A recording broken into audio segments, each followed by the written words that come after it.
မိတ်ဆွေတို့ရေဘဝထဲမှာအနိုင်ရတာကအရေးကြီးတယ်လို့လူများကထင်ကြတယ်။ဒါပေမဲ့ဘလို့အနိုင်ရတာလဲဆိုတာကိုတော့လူအနည်းငယ်ပဲစဉ်းစားကြတယ်။ဒီနေ့မှာတော့အနိုင်နဲ့အရှုံးနှစ်ခုလုံးမှာ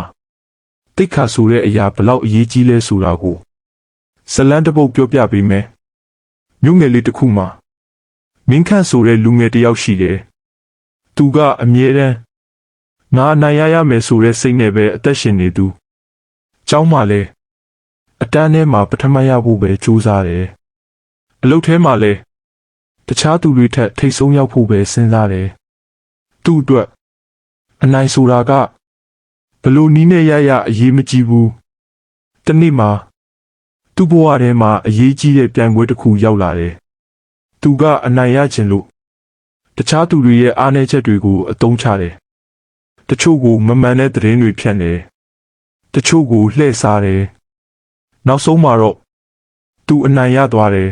။လူတွေကလက်ခုပ်တီးကြတယ်။သူ့ကိုချီးကျူးကြတယ်။ဒါပေမဲ့သူ့စိတ်တွင်းမှာတော့တခုခုလွတ်လပ်မနေဘူး။ညတညမှာသူ့ကိုယ်သူမေးလိုက်တယ်။ငါအနိုင်ရပြီဒါပေမဲ့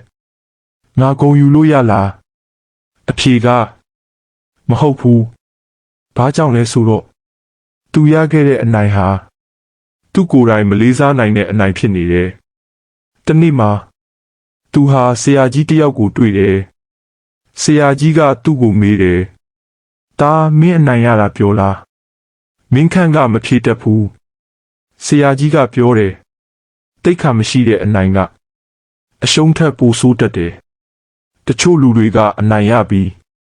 ကိုယ်တိုင်မလေးစားနိုင်ကြဘူး။ဆရာကြီးကဆက်ပြောတယ်။တကယ်လူကြီးတစ်ယောက်ဆိုတာအနိုင်ရတာနဲ့မဟုတ်ဘူး။အရှုံးကိုတော့တိတ်ခါရှိလက်ခံနိုင်သူပဲ။အချိန်တစ်ခုကြာပြီးနောက်ထပ်ပြိုင်ပွဲတစ်ခုရောက်လာတယ်။ဒီတစ်ခါတော့မင်းခန့်ပြောင်းလဲသွားပြီ။သူမလဲစားတော့ဘူး။မတရားနည်းမသုံးတော့ဘူး။တရားမျှတစွာရှင်ပြိုင်တယ်။နောက်ဆုံးမှာတော့သူအရှုံးမဲခံလိုက်ရတယ်။ဒါပေမဲ့ဒီတစ်ခါတော့သူ့မျက်နှာပေါ်မှာ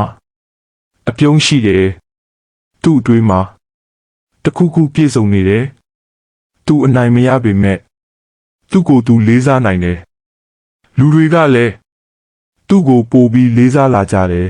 ။ဘဝထဲမှာအနိုင်ရတာထက်ဘလို့အနိုင်ရတာလဲဆိုတာပိုအရေးကြီးတယ်။အရှုံးရတာထက်ဘလို့အရှုံးခံလဲဆိုတာပိုအရေးကြီးတယ်။မိတ်ဆွေတို့ရေတခါတလေအနိုင်ရတာကအောင်မြင်မှုမဟုတ်ဘူး။တခါတလေအရှုံးကပဲအကြီးမားဆုံးအောင်မြင်မှုဖြစ်နိုင်တယ်။အရေးကြီးဆုံးကတော့တိတ်ခါမပြတ်စေဖို့ပါပဲ။ဒီလိုပညာပေးဇာတ်လမ်းတွေကိုကြိုက်တယ်ဆိုရင်